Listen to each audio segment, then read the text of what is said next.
Happy Friday. We are back on the actual day of Bible reading. Friday, y'all. What's going on? Listen, this week was weeking and lifing. But let me tell you something, a praise report.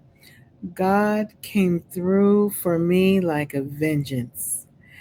Um, in such a way to where I don't think I'll ever, well, I'm gonna knock on wood, but no, I fully trust this man of God. I trust you, Lord. Um, he helped me so much this week. You know, I have been going through a lot, and I thank him for everything, for resolving loose ends this week. This is the loose ends, um, tying loose ends this week kind of week, if you know what I mean. Triumphant week. Um, just I just can't even put into words right now, but I give all the glory and all the honor to God, who has in probably a trillion times over, has always keep on making a way for me, and I know he's making a way for you right now.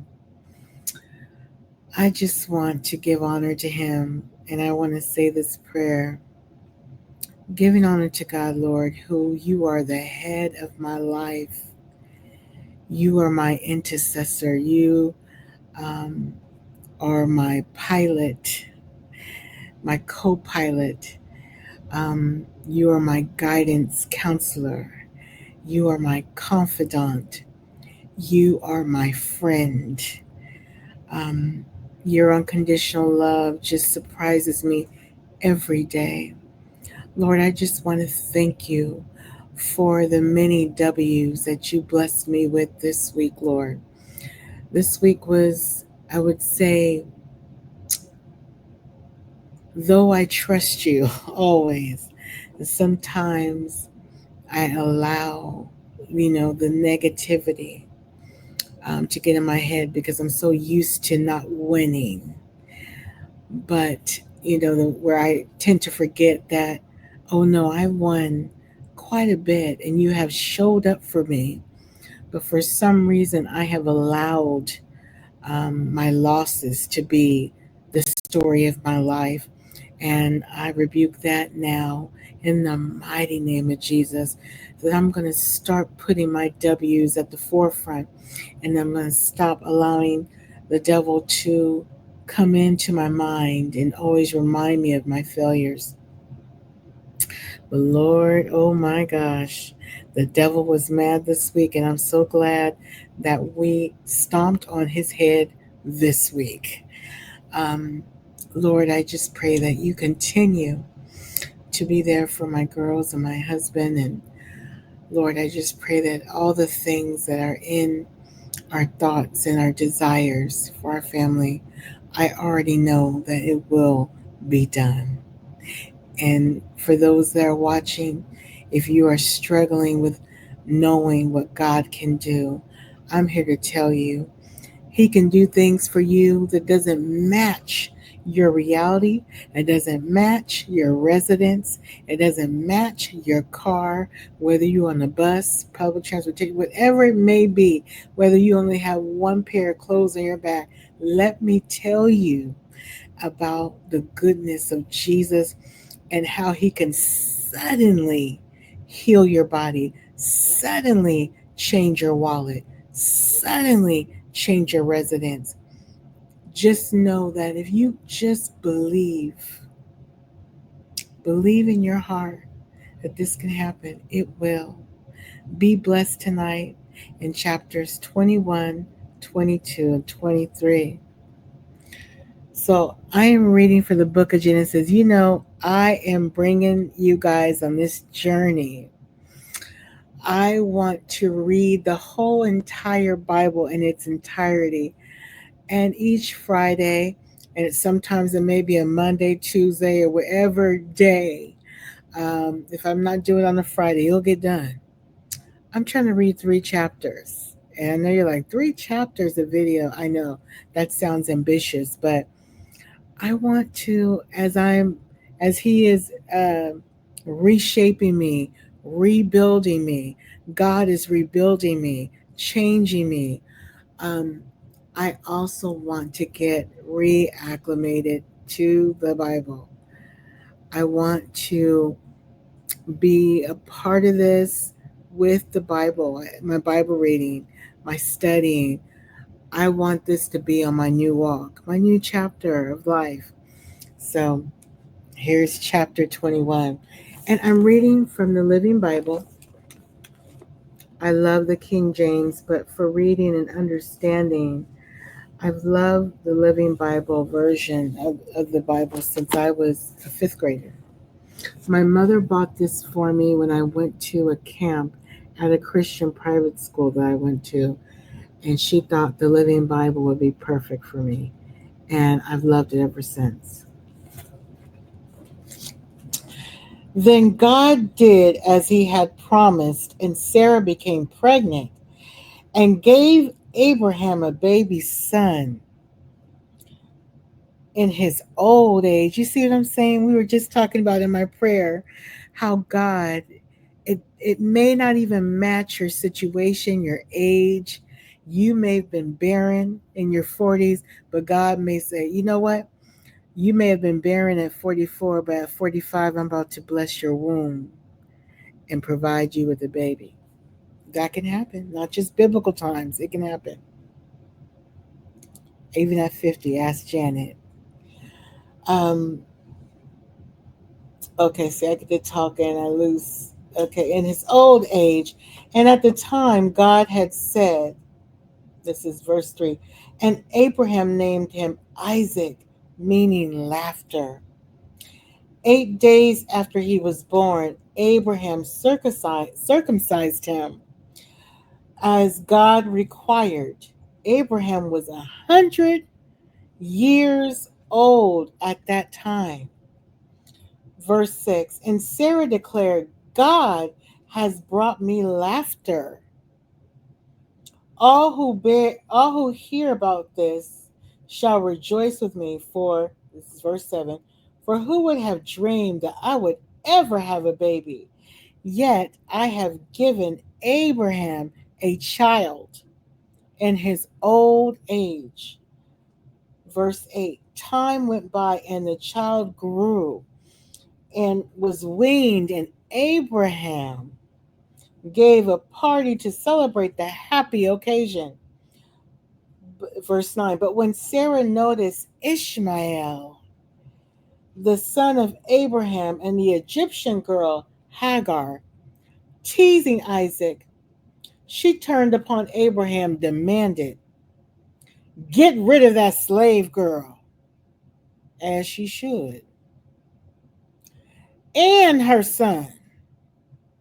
He is not going to share your property with my son. I won't have it. See, listen, I'm like a mother bear when it comes to my kids. Don't mess. Ooh, see, I almost said the F word. Don't mess with my kids. I don't play about my kids. This upset Abraham very much, for after all, Ishmael too was his son.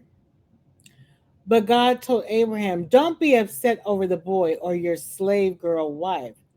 Do as Sarah says, for Isaac is the son through whom my promise will be fulfilled. Look at God. And I will make a nation of descendants of the slave girl's son, too, because he also is yours. So Abraham got up early the next morning, prepared food for the journey. Oh, see, I get to read it and not telling you the verse. That's verse 14. So Abraham got up early the next morning, prepared food for the journey, and strapped a canteen of water to Hagar's shoulders and sent her away with their son. She walked out into the wilderness of Beersheba, wandering aimlessly. Verse 15. When the water was gone, she left the youth in the shade of a bush. Verse 16. And went off and sat down 100 yards or so away. I don't want to watch him die, she said, and burst into tears, sobbing wildly. Verse 17. Then God heard the boy crying, and the angel of God called to Hagar from the sky, Hagar, what's wrong?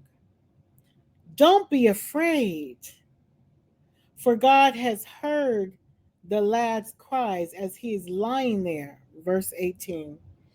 Go and get him and comfort him, for I will make a great nation from his descendants. Only God can do that. Verse 19. Then God opened her eyes and she saw a well. So she refilled the canteen and gave that lad a drink. Verse 21. And God blessed the boy, and he grew up in the wilderness of Paran and became an expert archer. And his mother arranged a marriage for him with a girl from Egypt. Verse 22. About this time, King Abimelech, excuse me, I can never pronounce that name. Abimelech, I think that's right. And Phicol, commander of his troops, came to Abraham and said to him, it is evident that God helps you in everything you do. Listen, I am evident, and so are you, to know that God helps anyone or everyone of all nations, of all races, of all skin tones, of all genders, or whoever you love or whoever you believe. He helps everyone. Don't believe the cap, okay? Don't believe the hype. He loves everybody. Commander of his troops came to Abraham and said to him, it is evident that God helps you in everything you do. Verse 23. Swear to me by God's name that you won't defraud me or my son or my grandson, but that you will be on friendly terms with my country, as I have been toward you. Verse 24. Abraham replied, all right, I swear to it. Then Abraham complained to the king about a well that king's servants had taken violently away from Abraham's servants. Verse 26. This is the first I've heard of it, the king exclaimed, and I have no idea who is responsible. Why didn't you tell me before? Then Abraham gave sheep and oxen to the king as sacrifices to seal their pact. But when he took 7 ewe lambs and set them off by themselves, the king inquired, why are you doing that? And Abraham replied, they are my gift to you as a public confirmation that this well is mine. Verse 31. So from that time on, the well was called Beersheba, well of the oath. Interesting. I didn't know that. Beersheba. Because that was the place where they made their covenant. Then here goes the word, the name I struggle with. Please forgive me. The king of Abimelech, and Phicol, commander of his army, returned home again. And verse 33, and Abraham planted a tamarisk tree beside the well and prayed there to the Lord, calling upon the eternal God. And Abraham lived in the Philistine country Philistine country for a long time. Now, catchers, we're entering in chapter 22. Later on, God tested Abraham's faith and obedience. Abraham, God called. Yes, Lord, he replied. Verse 2. Take with you your only son, yes, Isaac, whom you love so much, and go to the land of Moriah and sacrifice him there as a burnt offering upon one of the mountains, which I'll point out to you. Verse 3. The next morning, Abraham got up early, chopped wood for a fire upon the altar, saddled his donkey, and took with him his son Isaac and two young men who were his servants, and started off to the place where God had told him to go. Verse 4. On the third day of the journey, Abraham saw the place in the distance. Verse 5. Stay here with the donkey, Abraham told the young men and the lad, and I will travel yonder and worship and then come right back. Verse 6. Abraham placed the wood for the burnt offering upon Isaac's shoulders, while he himself carried the knife and the flint for striking a fire. So the two of them went on together. Verse 7. Father, Isaac asked, we have the wood and the flint to make the fire, but where is the lamb for the sacrifice? Verse 8. God will see to it, my son. Abraham replied, and they went on.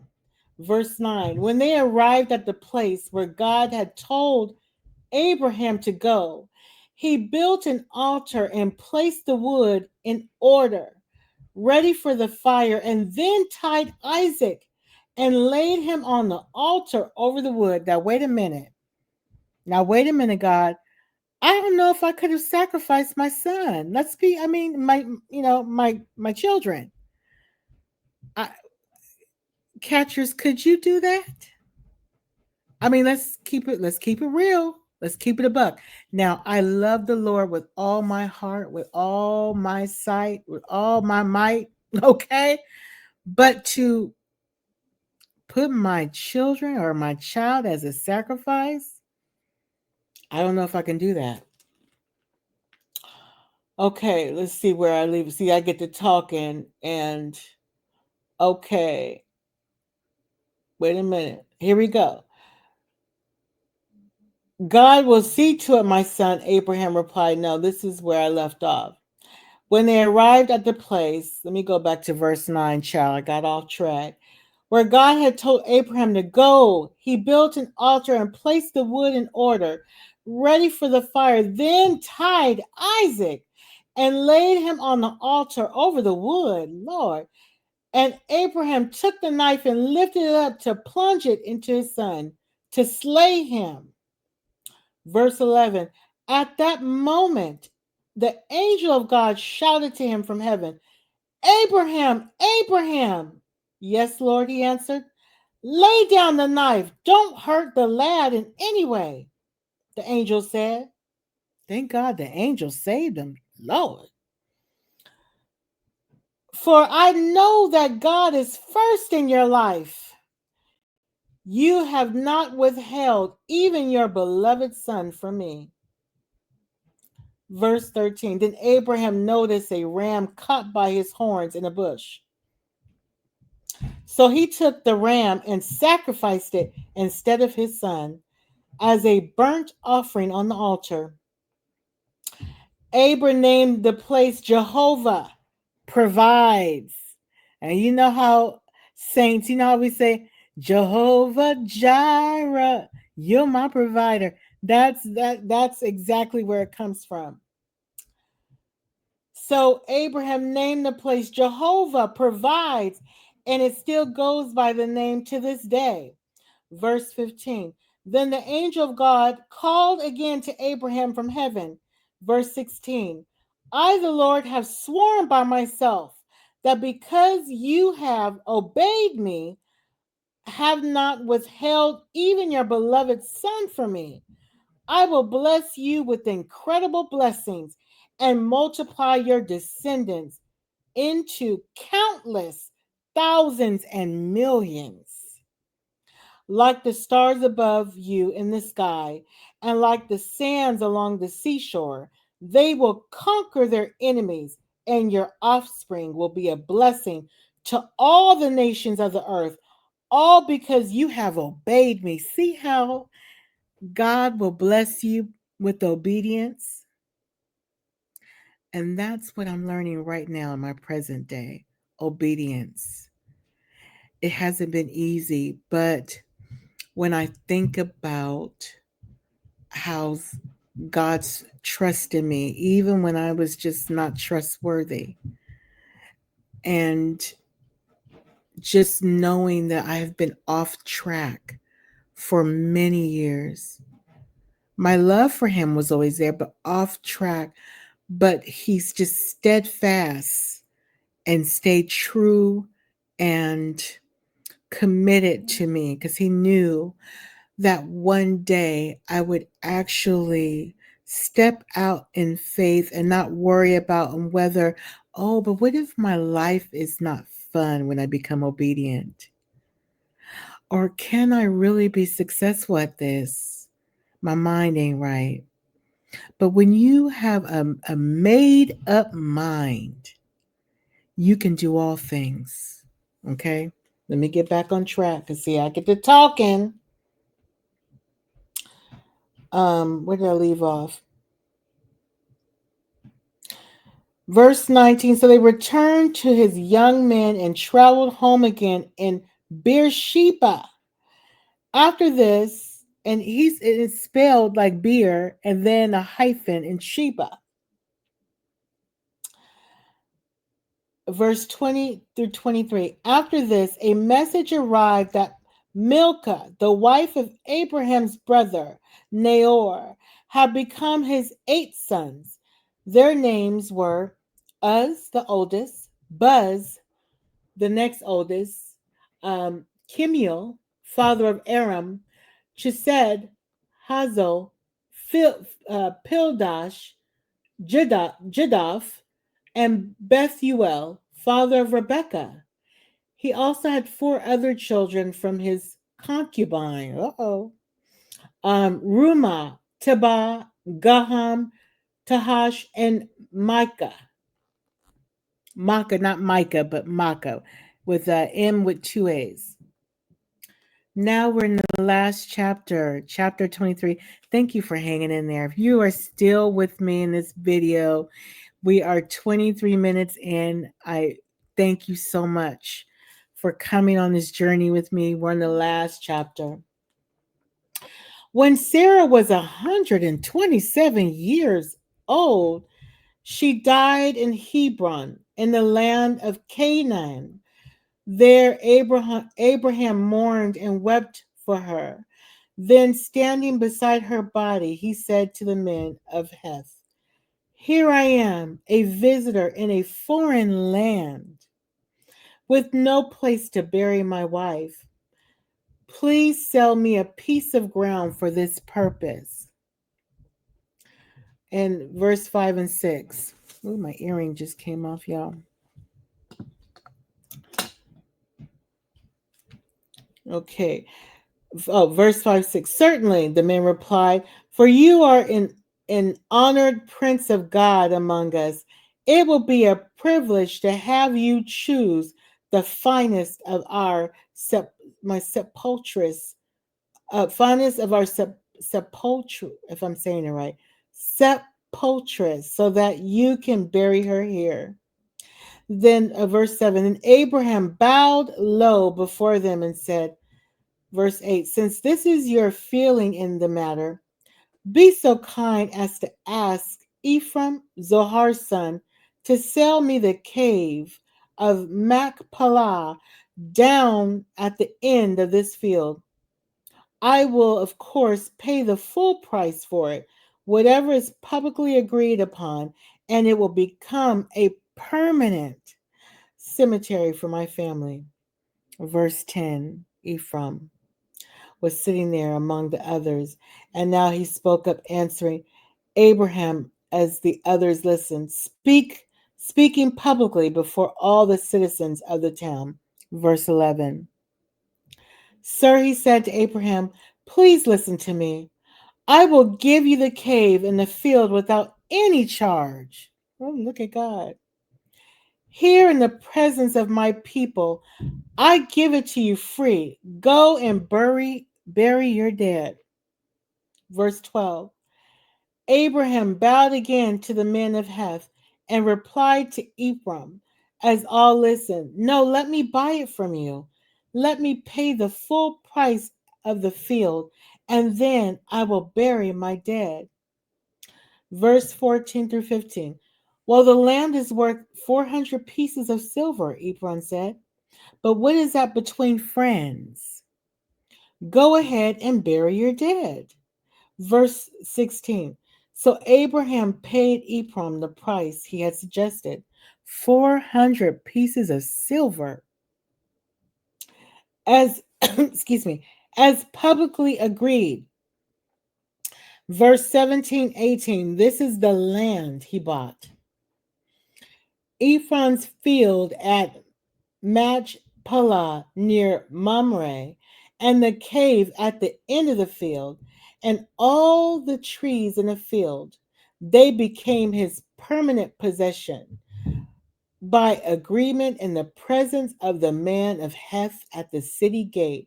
So Abraham buried Sarah there in the field and gave and sorry in the field and cave deeded to him by the men of Heth as a burial plot. I wonder why Abraham was so insistent in paying money. Did he not trust the man's word? Or if he's just a plain, man's man, he's like, nah, I'm paying for this. Make sure I get the paper deed and everything. Okay. Listen, catchers, thank you so much. And new subscribers who is looking at this, who wants a daily dose after a long week, I hope this was refreshing. I hope you stayed till the end. I know it's not easy. My daughters always tease me. They say, Mommy, your voice is so soothing. I know you make people sleep. so, so I spoke a little louder in this video, as you may notice, so that you're not falling asleep. Okay. Please click the subscribe button and the bell so that you can get your Bible readings Friday, and sometimes it may be a Tuesday or Monday or Wednesday or Thursday, Saturday, Sunday, Monday, Tuesday. That's so silly. All right. Mwah. Happy Friday. Bye.